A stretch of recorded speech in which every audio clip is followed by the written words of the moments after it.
Hi friends, அஸ்ஸலாமு அலைக்கும். Welcome back to Risha kitchen.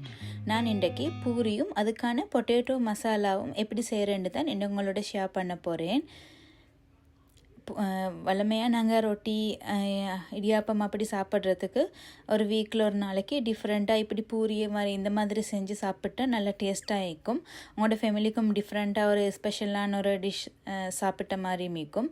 வாங்க இப்போ அதை நாங்கள் எப்படி செய்கிறேன்னு பார்ப்போம். ஒரு பவுலில் நாங்கள் 500 கிராம் கோதுமை மைதா மாவை நாங்கள் எடுத்துக்கொள்ளணும். அதில் தேவையான அளவு salt, 1/2 teaspoon baking soda, 1/2 teaspoon east, 1/2 table spoon sugar இதெல்லாம் சேர்த்துட்டு இதில் நீங்கள் கொஞ்சம் இளம் சூடான தண்ணியை கொதித்தாருன்னு இளம் சூடான தண்ணியை வந்து இதில் சேர்த்துக்கொள்ளுங்க.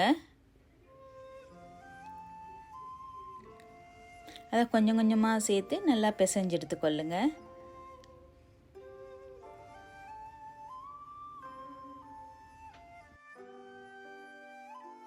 இதை நல்லா பிசைஞ்சு எடுத்துகிட்டு ஒரு 1/2 hour மாதிரி அதை ரெஸ்ட்டில் வைங்க. வச்சுட்டு அதுக்கான இந்த பூரிக்கான அந்த பொட்டேட்டோ மசாலாவை செய்கிறதுக்கு ஸ்டார்ட் பண்ணுவோம். மீடியம் சைஸ் பொட்டேட்டோ எடுத்துக்கொள்ளுங்க. ஒரு 4 பீப்புளுக்கு அது போதுமானதாகிக்கும். இப்போ அதுக்கான டொமேட்டோ அதெல்லாம் கட் பண்ணி எடுத்துக்கொள்ளுங்க. அந்த டைமில் பொட்டேட்டோவை ஒரு சின்ன மீடியம் சைஸில் கட் பண்ணி அதை உப்பும் மஞ்சளும் போட்டு பாயில் பண்ணி எடுத்துக்கொள்ளுங்க. நான் வந்து ப்ரெஷர் குக்கரில் ஒரு 2 to 3 விசில்ஸ் மாதிரி படுறதுக்கு அதை பாயில் பண்ணி எடுத்திக்கிறேன். அதில் தண்ணியை வந்து நீங்கள் இந்த வீசவானம் அதையும் வந்து எங்களுக்கு இந்த பொட்டேட்டோ அந்த கறி வந்து செய்கிறதுக்கு எங்களுக்கு அதை யூஸ் பண்ணிடும். இப்போ நீங்கள் ஒனியன், க்ரீன் சில்லி, கார்லிக்கை வந்து நல்லா க்ரஷ் பண்ணி எடுத்துக்கொள்ளுங்க. அடுத்தது கறி லீவ்ஸ் இதெல்லாம் கட் பண்ணி எடுத்துக்கொள்ளுங்க. இப்போ இந்த கறியை செய்கிறதுக்கு ஒரு பேனில் கொஞ்சம் போதுமான அளவு ஆயிலால் 2 இல்லாட்டி 3 டேபிள் ஸ்பூன் அளவு சேர்த்துக்கொள்ளுங்க. அந்த ஆயில் காஞ்சி வந்ததுக்கு பிறகு அதில் நீங்கள் க்ரஷ் பண்ணின அந்த கார்லிக்கும் 2 ஏலங்காய் அது 2ஐயும் சேர்த்து கொஞ்சம் அது கோல்டன் ப்ரௌன் கலருக்கு மாறி வந்ததுக்கு பிறகு அதில் நீங்கள் கட் பண்ணி வச்ச அந்த ஒனியன், நான் வந்து ஒரு மீடியம் சைஸ் ஒனியனை தான் சின்ன சைஸில் நான் சாப் பண்ணி எடுத்துக்கிறேன். அதில் க்ரீன் சில்லி, அடுத்தது கறி லீவ்ஸ் இதெல்லாம் சேர்த்து இந்த கொஞ்சம் நேரத்துக்கு வதக்குங்க. ஒனியன் வந்து குயிக்காக வதங்குறதுக்கு கொஞ்சம் தேவையான அளவு சால்ட் சேர்த்துக்கொள்ளுங்க. அப்போ உங்களோட ஒனியன் வந்து குயிக்காக வதங்கும்.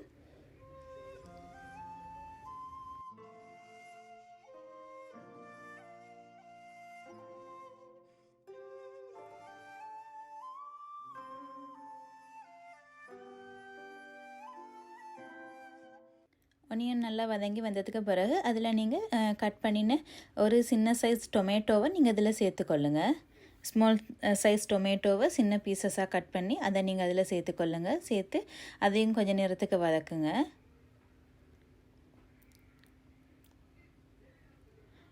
இதெல்லாம் கொஞ்சம் லேசாக வதங்கி வரப்போக்கல இதில் நீங்கள் 3/4 டீஸ்பூன் அளவு மஞ்சள் தூளை சேர்த்துக்கொள்ளுங்க. அதில் 1 டீஸ்பூன் அளவு கியூமின் பவுடர் நச்சீரகத்தூளை நீங்கள் அதில் சேர்த்துக்கொள்ளுங்க. சேர்த்து அதை கொஞ்சம் நேரத்துக்கு வதக்குங்க.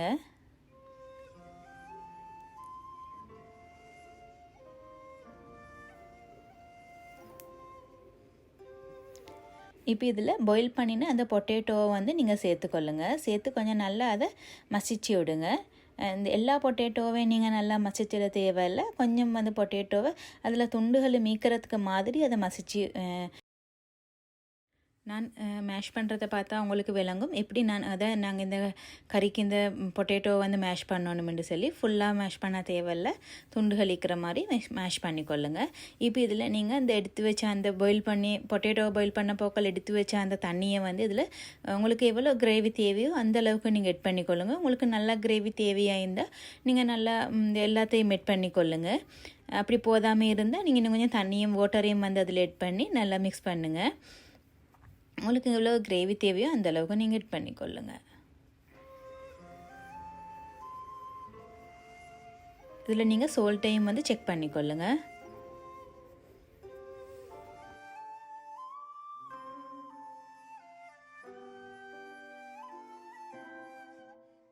இந்த பொட்டேட்டோ மசாலாவுக்கு நாங்கள் க்ரீன் சில்லியை தவிர எந்த ஒரு ஸ்பைசி பவுடரும் நாங்கள் சேர்க்கல.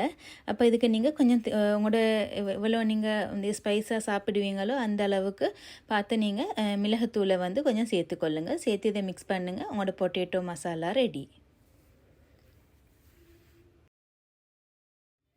இப்போ நாங்கள் பூரியை செய்கிறதுக்கு நாங்கள் ஆல்ரெடி பிசைஞ்சு வச்ச அந்த மாவை வந்து சின்ன போல்ஸாக டிவைட் பண்ணி எடுத்துக்கொள்ளுங்க. இப்போ நீங்கள் அதை இந்த ஒரு சின்ன பூரி சைஸில் நீங்கள் சின்ன ரொட்டி மாதிரி அதை தட்டி எடுத்துக்கொள்ளுங்க. வளமையாக நாங்கள் ரொட்டி சப்பாத்தி எப்படி தட்டுவோமோ அந்த மாதிரி நீங்கள் தட்டி எடுத்துக்கொள்ளுங்க.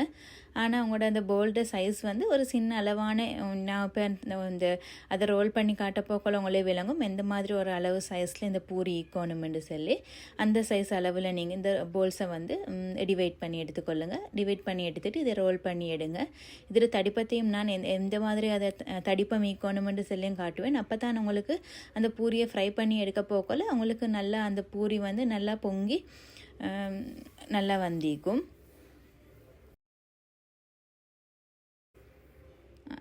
இந்த மாதிரி ஒரு தடிப்பத்தில் நீங்கள் அதை தட்டி எடுத்துக்கொள்ளுங்க.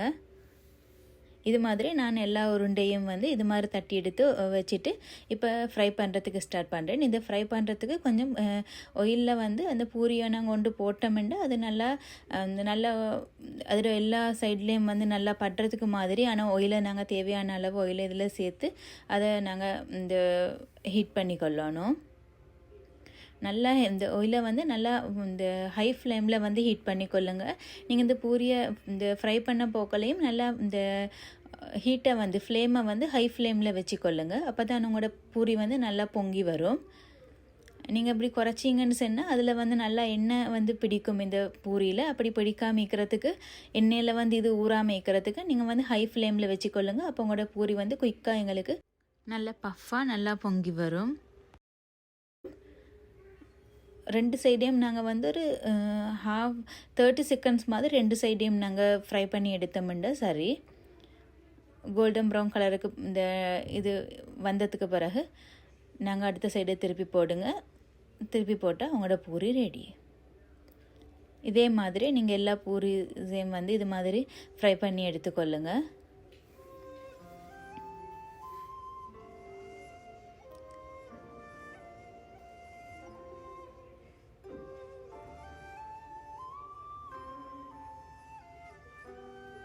இந்த பூரியை பார்க்க போக்கல விளங்கும் எப்படி நல்லா பஃப்பாக நல்லா பொங்கி வந்திக்குன்னு சொல்லி இந்த மாதிரி நீங்கள் எல்லா பூரியும் பொரிச்சு எடுத்துக்கொள்ளுங்க.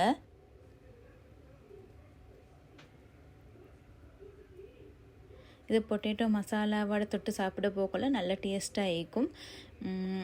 நாங்கள் வளமையாக பொட்டேட்டோ கறி எல்லாம் செஞ்சு சாப்பிட்றதையும் விட கொஞ்சம் டிஃப்ரெண்ட்டான ஒரு டேஸ்ட்டில் நல்லா இருக்கும். கட்டாயம் நீங்களும் ட்ரை பண்ணி பாருங்கள். இந்த வீடியோ பிடிச்சிருந்தால் லைக் பண்ணுங்கள், ஷேர் பண்ணுங்கள், உங்களோட ஃப்ரெண்ட்ஸ் அண்ட் ஃபேமிலியோடு ஷேர் பண்ணிக்கொள்ளுங்க. அவங்களுக்கும் யூஸ்ஃபுல்லாக இருக்கும்னு நினைக்கிறேன். இந்த வீடியோ பிடிச்சிருந்தால் இதோட வீடியோட ஃபீட்பேக்கை வந்து எனக்கு கமெண்ட்டில் தெரிவிங்க.